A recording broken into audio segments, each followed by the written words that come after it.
Hello everyone, welcome to Oliveboard. My name is Dinkar and I welcome all of you in this session. I hope everybody is doing great, feeling healthy and fine. So once again, welcome to the morning dose of the PIB session. Every morning we are coming out with some of the important question, important current affairs to all of you. So this is going to be again a very lively session full of information and knowledge along with the MCQs. So before starting of the session, may I know how many people are there in the session? Let's see how many people are there in the session. So we have Nilesh is here. We have Kshitij is here.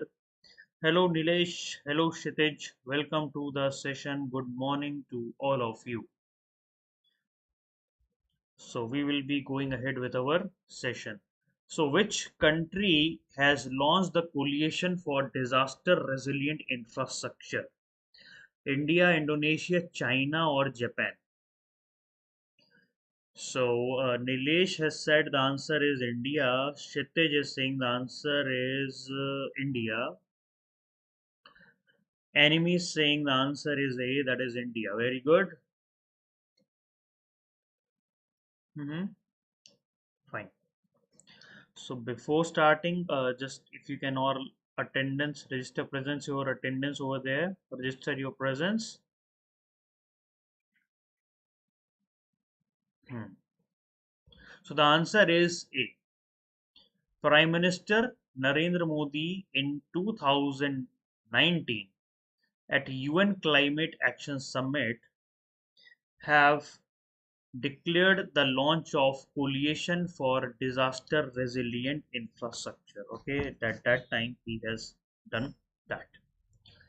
Consider the following statement. The Sustainable Development Goal were first proposed in 1972 by a global think tank, Club of Rome.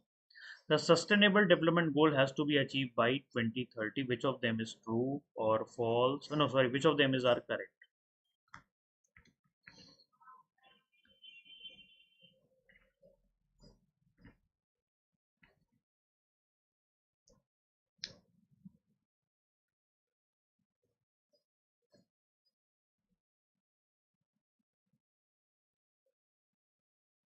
Which of the following is or are correct?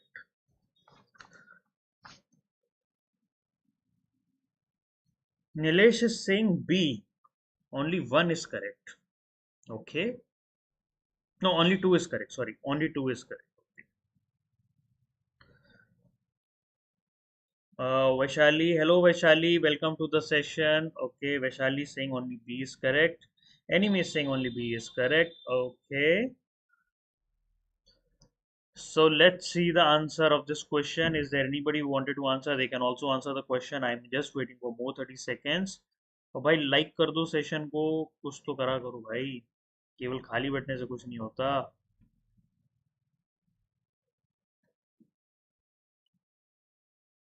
So the answer of this question is B.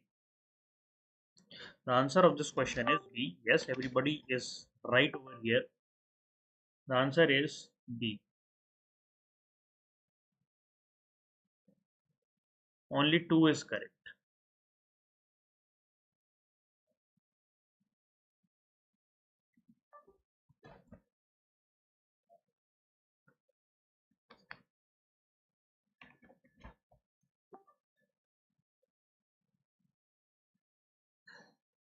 One minute.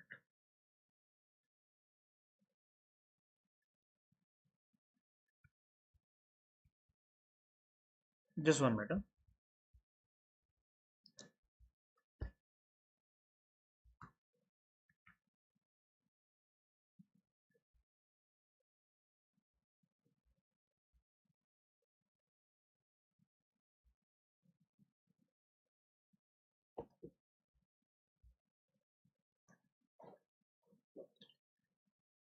One minute. I'm just checking one thing.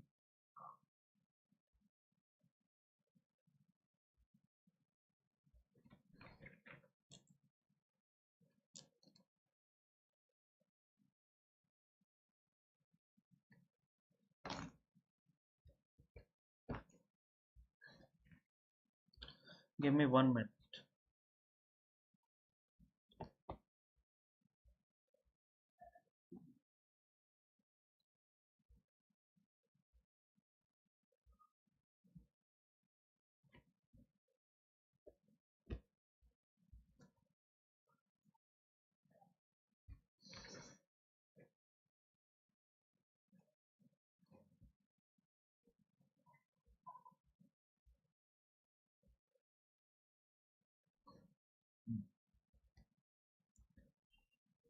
Yeah. So the answer of this question is B.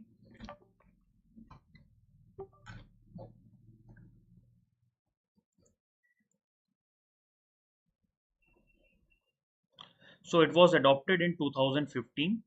Sustainable Development Goals have been adopted in 2015. Before that, Millennium Development Goals were there from 2000 to 2015. And then from 2015, Sustainable Development Goals were there for 2015 to 2030. Total 17 goals are there. Under that 17 goals, 169 targets are there. Okay, right?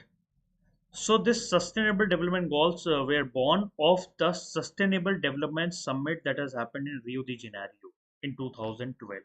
Okay, and Club of Rome is a different group for resource conservation, and it came first in 1968. So it's an old body, and concept of sustainable development and is a new thing.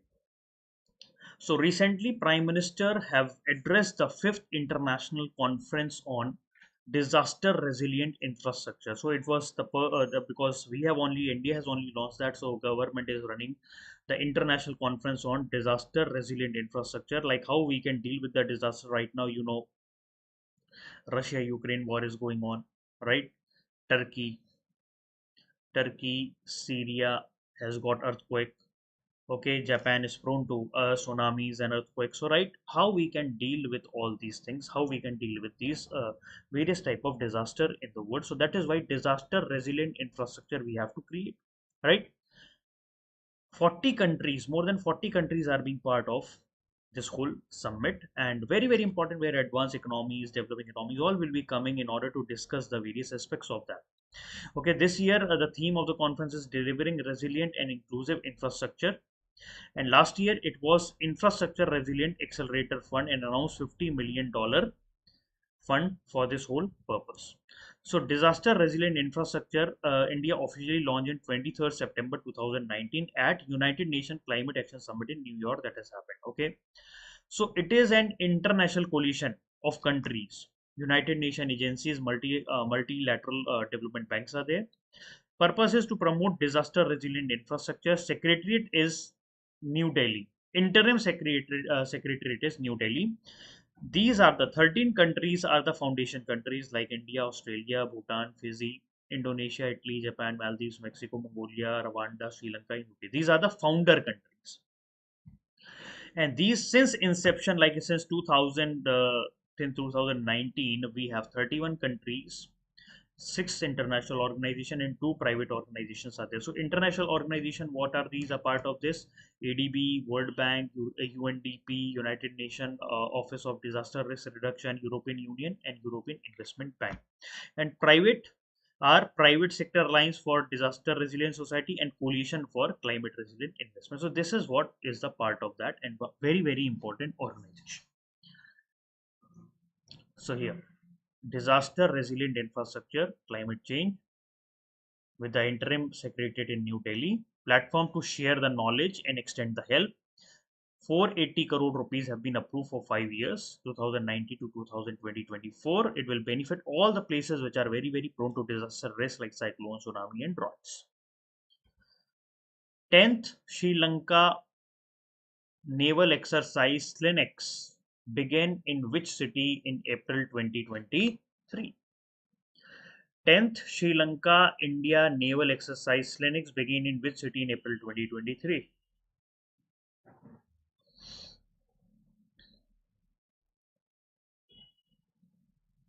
Nilesh Singh A Colombo.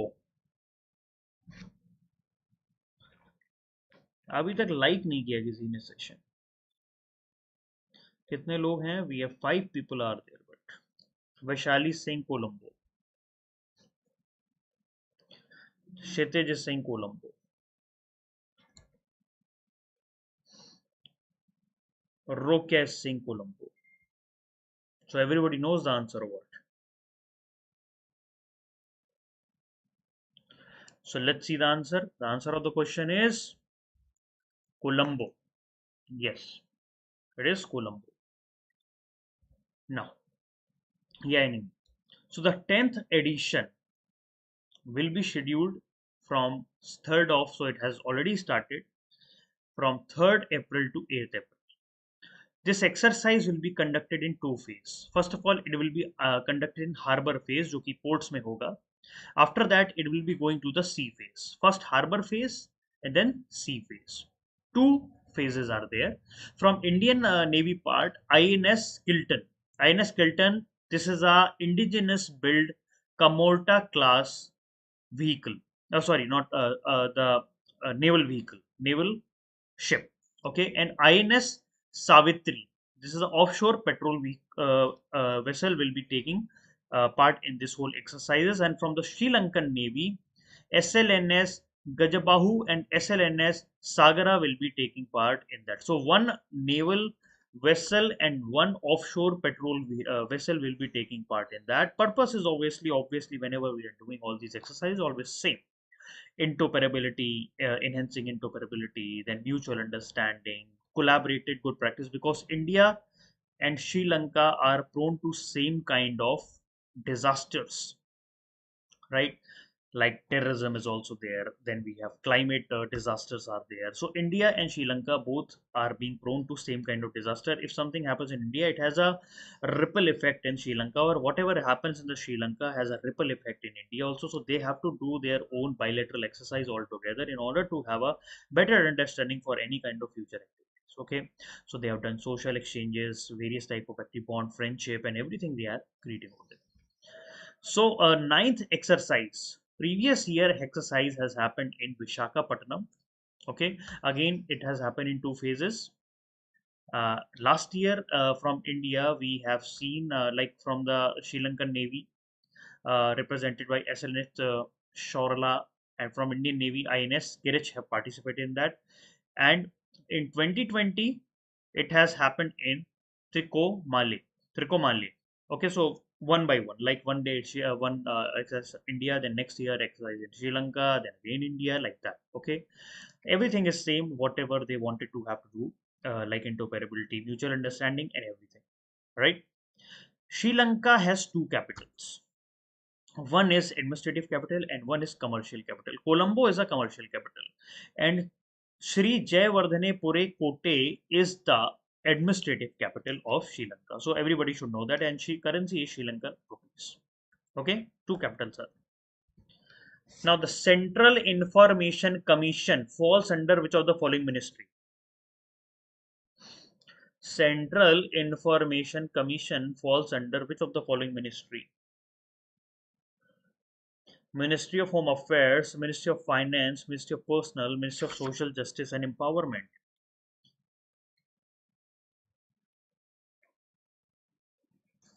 The Central Information Commission falls under which of the following ministry? Nilesh is saying C, that is Ministry of Personnel.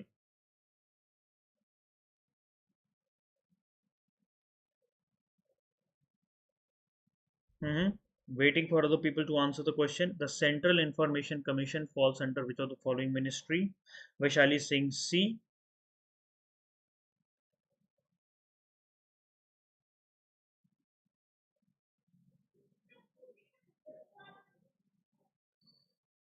The Central Information Commission falls under which of the following ministry? Kshitij is saying C. Rokia is saying C. Anybody else who wanted to provide an answer, they can also provide an answer to me.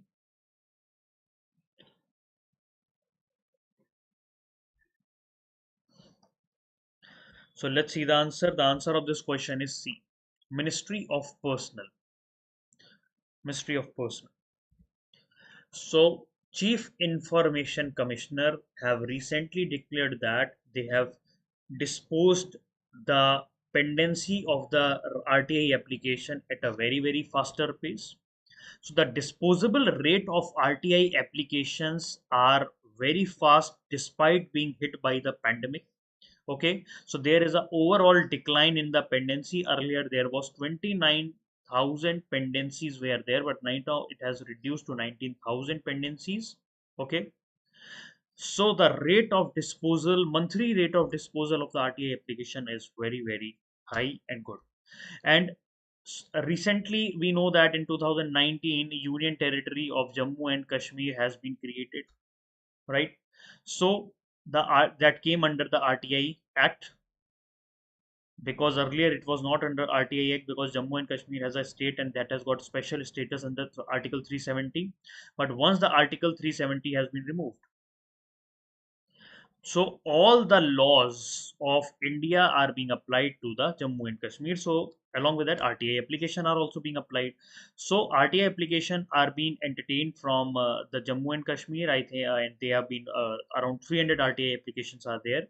So now JNK and Ladakh can apply for RTI applications, and it permits the under the JNK Recognition Act, right? So Central Information Commission is the office that has been created from 12th of October 2005, because on that year only RTI Act has been passed by the government, where you can ask any information from the government, but if it is not, should be related to security related. You can ask, because if anybody might have filed the RTA application, they might be seeing that this is a very design good portal is there, so you can just see there what kind of like interface they are having. So whatever information you need, you can just apply over there and you get the information over there. Okay. And there are some section like 18 section 19, 20 and 25 under RTI Act, which provide commission with certain power and function. Okay. So this is the last second appeal over here you can do, right? Sometimes Central Information Commission suo moto discloses receiving and inquiring into a complaint, file an RTI application, penalties they can put, impose penalties, and they also release the annual report. So, and the decision of the commission is always final and binding on the people.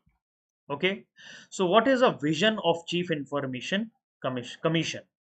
Okay, the main purpose is that because we wanted to have a dynamic role in ensuring effective and efficient participation of all the stakeholder, whether the people of the country, government service officers, like various type of portfolio holders are there. Okay, so we wanted to have a good transparent interaction happens.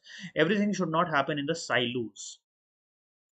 अब आपको पता ही नहीं है government क्या कर रही है, कैसे कर रही है, you can ask any information. Right now people normally ask regarding MNREGA की how much money has been given, to whom the money has been given, what is that daily wage rate, everything government has to disclose, right? So mission is smoother and greater access to information. Everybody should have all the type of information whatever they wanted to know, because in the democracy everybody should have the information, right?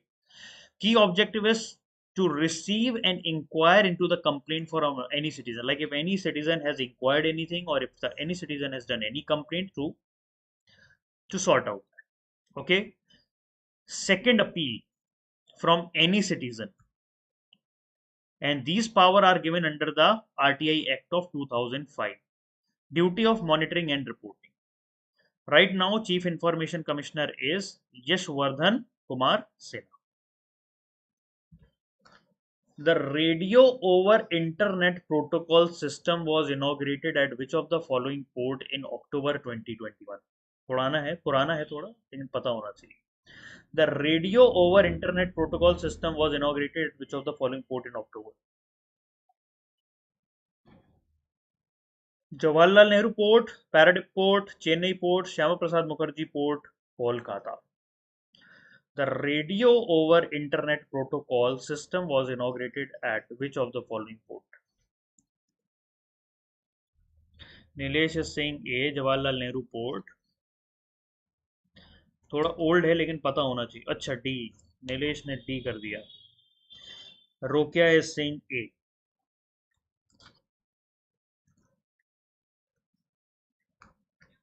Okay, Nilesh ने D कर दिया, रोकिया ने ए कर दिया, anime Singh D.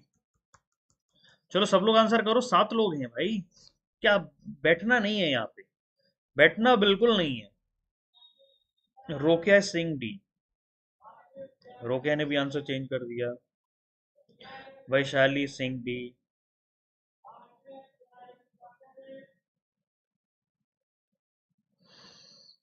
Hmm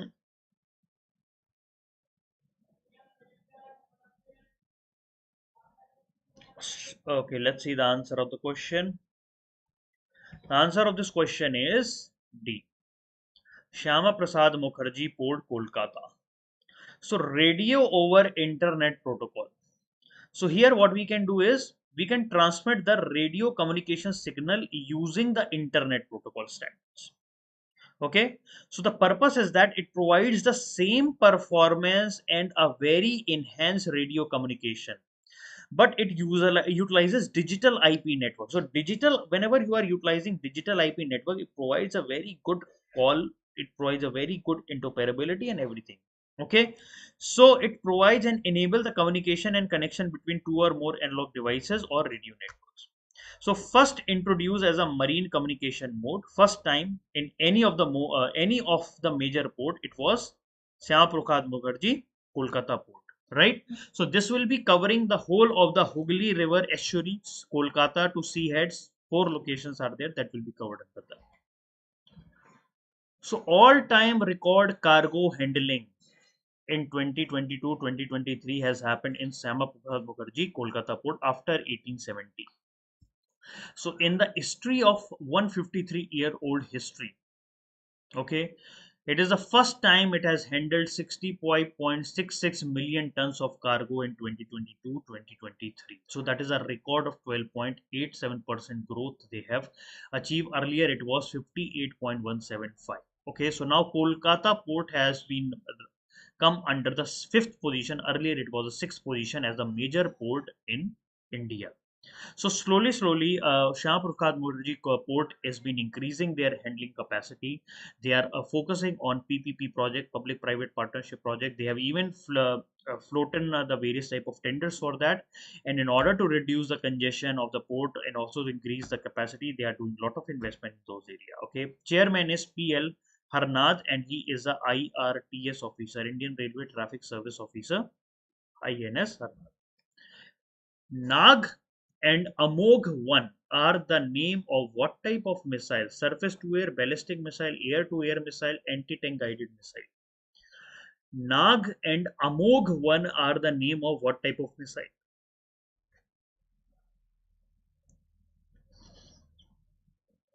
Nag and Amogh 1. Nag and Amogha 1 are the name of what type of missile? Nilesh is saying D. Okay.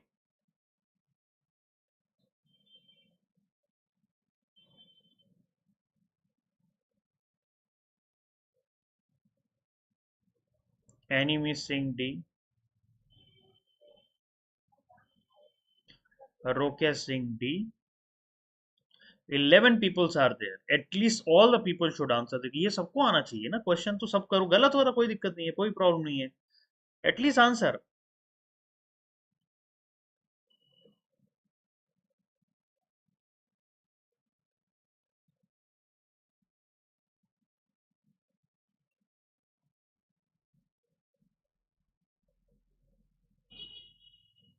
Hmm. So the answer of this question is D. It is anti-tank guided missile. ये anti-tank guided missile है. So anti-tank guided missile concept came in 1950 and early 1960. The purpose is to destroy tank and any kind of armored vehicle. Armored vehicle होते हैं ना जो बहुत लोहे से बनते हैं, ठीक है? So Helena, or we call it as Nag, Helena or Nag missile, this has been indigenously developed by the DRDO. They have a range of 500 to 700, 500 meter to 7 kilometer. And Amog 1 is a second generation wire guided missile built by the Bharat Dynamics Limited. It has a range of 2.8 kilometers. So Bharat Dynamics has built the Amog 3 missile.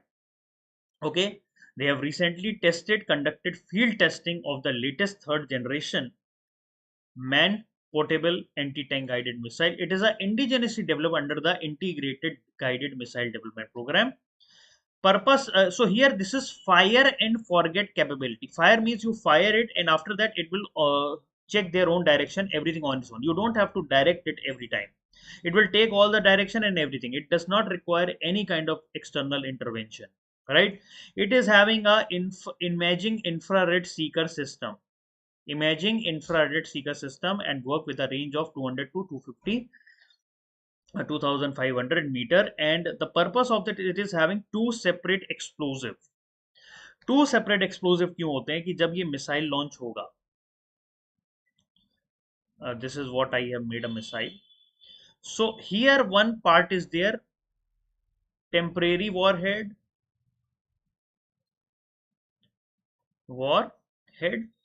और ये main warhead.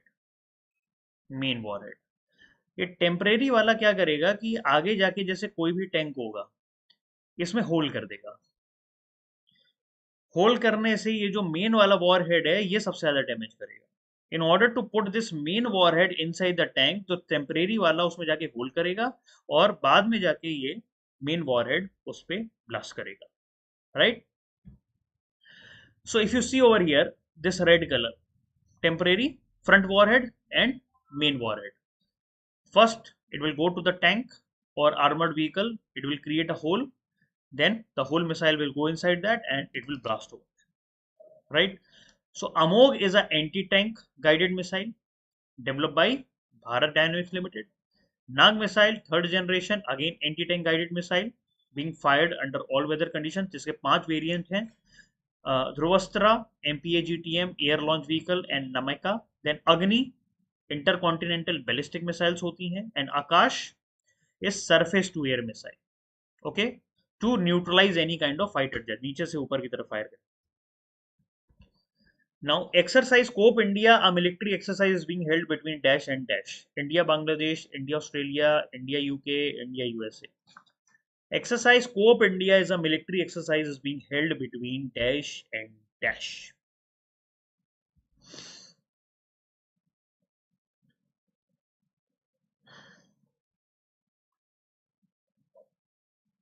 Exercise Scope India is a military exercise being held between dash and dash. Nilesh is saying D.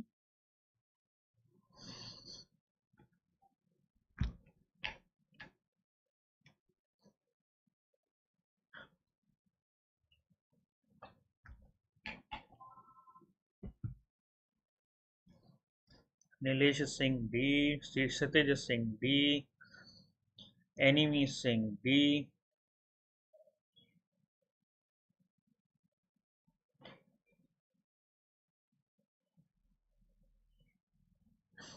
So let's see the answer. The answer of this question is D, India and USA. Now, the exercise Scope India military exercise between India and America will be held at which place? West Bengal, Maharashtra, Gujarat और आंध्र प्रदेश. कौन सी जगह पे होगी? The exercise Scope India, a military exercise between India and America, will be held at which place?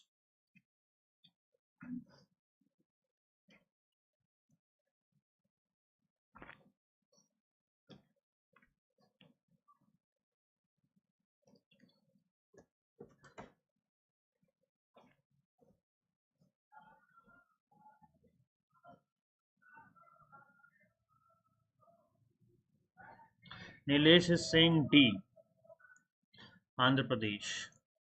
Kshitij is saying A, West Bengal. West Bengal. Okay. Then everybody can answer.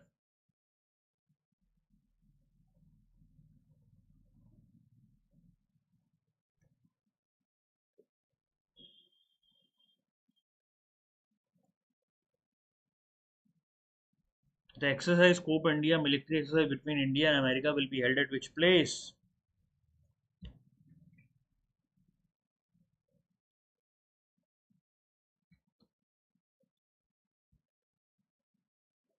Okay, enemy is saying A. So the answer of this question is A, West Bengal.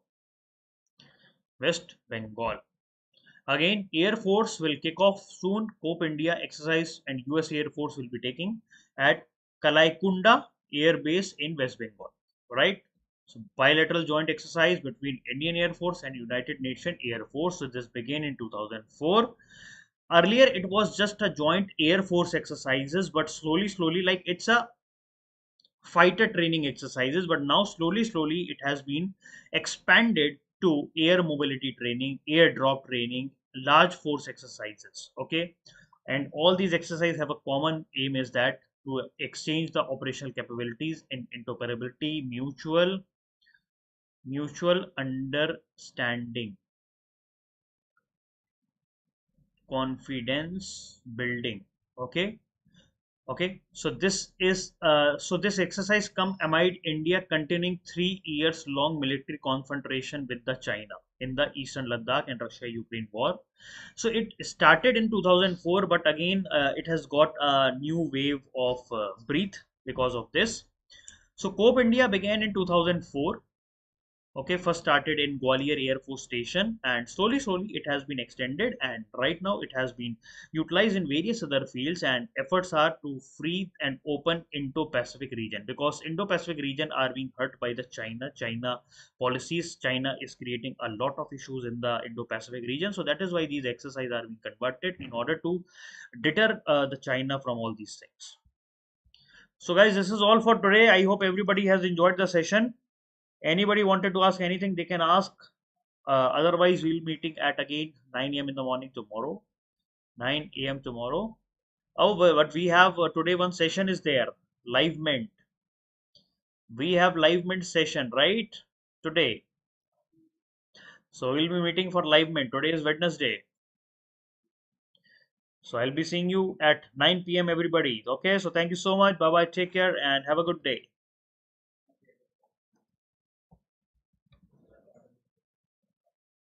Thank you. Thank you so much.